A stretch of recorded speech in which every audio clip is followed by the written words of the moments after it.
గత ఉమ్మడి కరీంనగర్ జిల్లాలో ఉస్నాబాద్ నియోజకవర్గం ఉందా లేదన్న పరిస్థితి చూసాం. కానీ మొన్న సిద్దిపేట జిల్లాలో కూడా ఉస్నాబాద్ నియోజకవర్గం కూడా ఉన్నదా లేదన్న చందంగా చూస్తున్న పరిస్థితి. దీనికి సంబంధించి ఉస్నాబాద్ నియోజకవర్గం ఏ రీతిలో డెవలప్ అవుతుంది, కాంగ్రెస్ పార్టీ వచ్చిన తర్వాత మనతో మాట్లాడడానికి ఒక శ్రీనివాస్ ఉన్నారు. సార్ చెప్పండి, అంటే ఇప్పుడున్న పరిస్థితులను బట్టి చూస్తుంటే ఎట్లా అనిపిస్తుంది, కాంగ్రెస్ పార్టీ విధి విధానాలు ఎట్లా అనిపిస్తున్నాయి, ఏం చెప్తారు? గత 2 సంవత్సరాల ఈ రాష్ట్రంలో జరిగినటువంటి ప్రజాపాలన ఏదో ఇదే ఉందో దానికి రెఫరెండంగా వచ్చినటువంటి 2 ఎన్నికలు, సికింద్రాబాద్ ఎన్నికలు కావచ్చు, జూబ్లీ సంబంధించిన ఎన్నికల విషయం కావచ్చు, ప్రజలు ఇచ్చినటువంటి తీర్పే ఈ ప్రాంత ప్రజలకు, ఈ తెలంగాణ ప్రాంత ప్రజలు ఇచ్చినటువంటి రెఫరెండంగా భావించవచ్చు.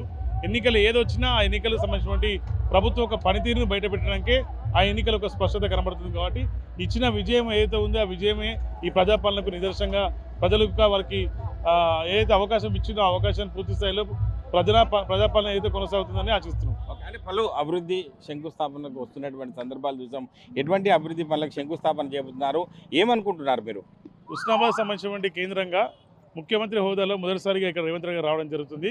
గతంలో 2.5 సంవత్సరాల కింద పీసీసీ అధ్యక్షుడు హోదాలో ఇదే రోడ్డుపై, ఇక్కడ సంబంధించినటువంటి ఇదే రోడ్డుపై కిలోమీటర్ దూరంలో ఉన్నటువంటి అంబేద్కర్ కూడల్లో స్వయంగా మీటింగ్ ఏర్పాటు చేసి తాను మాట్లాడినటువంటి విషయాలు ఉస్నా ప్రాంత ప్రజలు ఇంకా ఎవరు మర్చిపోలేదు.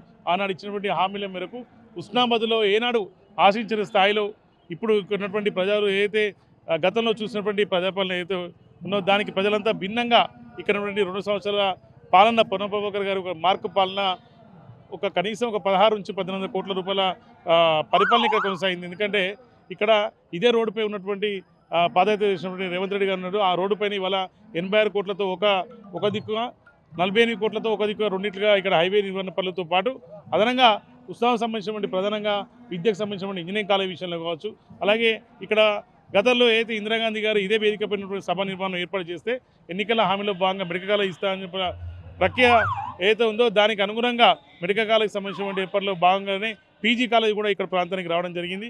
250 పడకల ఆసుపత్రి కూడా ఇక్కడ ఈ సరిహద్దులు లేనటువంటి వరంగల్, సిద్దిపేట కానీ ఈ ప్రాంతంలో లేనటువంటి ఆసుపత్రులు ధీటుగా ఉస్నా ప్రాంత ప్రజలు నాడు పాము కుడితే కూడా కనీసం 40 కిలోమీటర్లు ప్రయాణం చేసినటువంటి పరిస్థితుల నుంచి ఇవాళ 250 పడకల కార్పొరేట్ ఆసుపత్రి దిశగా ఇక్కడ ఉన్నటువంటి పరిపాలన కొనసాగుతుంది.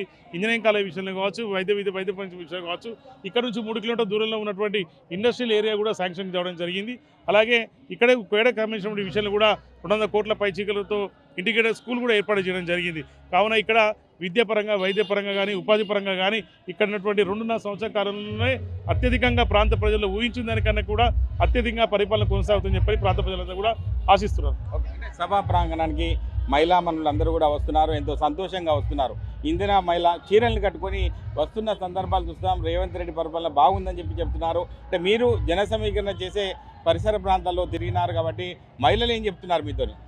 ప్రధానంగా గతంలో ఉన్నటువంటి 10 ఏళ్లలో వాళ్ళు ఇచ్చినటువంటి బతుకమ్మ చీరలు అయితే ఉన్నాయో అవి చేనేతకు సంబంధించిన చీరలు అని చెప్పి బాంబే లేకపోతే ఇతర ప్రాంతాలకు సంబంధించినటువంటి చీరలు నేర్చి తీసుకొచ్చినటువంటి చీరలు కాకుండా కామన్గా వాడుతున్నటువంటి చీరలు అయితే ఉన్నాయో ఆ చీరలు వాడి 10 ఏళ్లలో ప్రజలు ఏ విధంగా తీసుకున్నటువంటి చీరలు గడ్డివాముల కాడ కానీ లేకపోతే వ్యవసాయ దగ్గర కానీ దిష్టి బొమ్మలుగా వాడుకునే పరిస్థితి ఉంటుండే.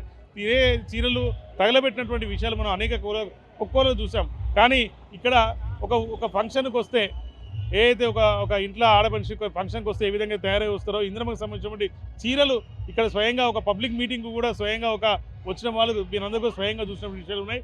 కాబట్టి ఇక్కడ ప్రాంతంలో ఉన్నటువంటి సరిహద్దులో ఉన్నటువంటి 7 మండలాల నుంచి కూడా అత్యధికంగా మహిళలు స్వయంగానే వాళ్ళే స్వచ్ఛందంగా వచ్చి ఇక్కడ కార్యక్రమాన్ని విజయవంతం చేస్తున్నారు.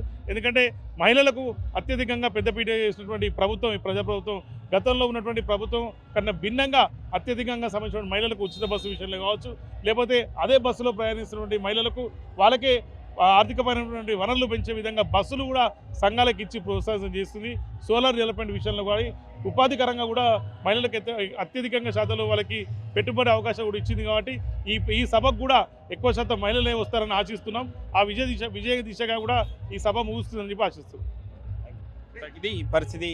గత 10 సంవత్సరాల్లో ఉస్నాబాద్ పేరు లేదు. కానీ రేవంత్ రెడ్డి సర్కార్ వచ్చిన తర్వాత ఒక 2 సంవత్సరాల వ్యవధిలోనే ఉస్నాబాద్ నియోజకవర్గం అన్ని యొక్క విభాగాల్లో డెవలప్ అవుతుంది. ఖచ్చితంగా ఒక మహిళా మనులు కూడా చీరకట్టుగా ఇందిరా మహిళ చీరలు కట్టుకొని ఒక సభకు వస్తుంటే కాంగ్రెస్ ప్రభుత్వం సంబంధించిన కాంగ్రెస్ పార్టీ శ్రేణులందరూ కూడా సంతోషం వ్యక్తం చేస్తున్నారు. ఉస్నాబాద్ నియోజకవర్గం అనేది సిద్దిపేట జిల్లాలోనే ఆదర్శంగా తీర్చిదిద్దడానికి పొన్నం ప్రభాకర్ అడుగులు వేస్తున్నాడని చెప్పి ప్రధానంగా హక్కు శ్రీనివాస్ కూడా సీనియర్ పార్టీ నాయకులు చెప్తున్నారు. కెమెరామెన్ నెల్లూరుతో మహేష్, ఆర్టీవీ, సిద్దిపేట జిల్లా. చరిత్ర సృష్టించినోడు ఇప్పుడు ఆ చరిత్రని తిరగరాయబోతున్నాడు. అబద్ధాల గోడల్ని బద్దలు కొట్టి నిజాలను రాగా మీ ముందుంచబోతున్నాడు. నిజమైన వార్తల కోసం వెంటనే డౌన్లోడ్ చేసుకోండి రా యాప్ని.